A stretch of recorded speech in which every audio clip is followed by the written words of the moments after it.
آخيتك في الله وصافيتك في الله وصافحتك في الله وعاهدت الله وملائكته وكتبه ورسله وأنبياءه والأئمة المعصومين على أني إن كنت من أهل الجنة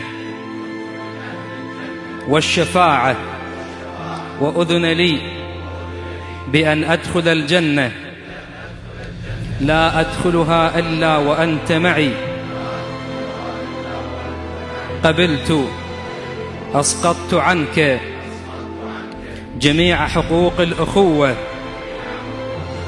ما خلا الشفاعة والدعاء والزيارة وطاعة المرجعية.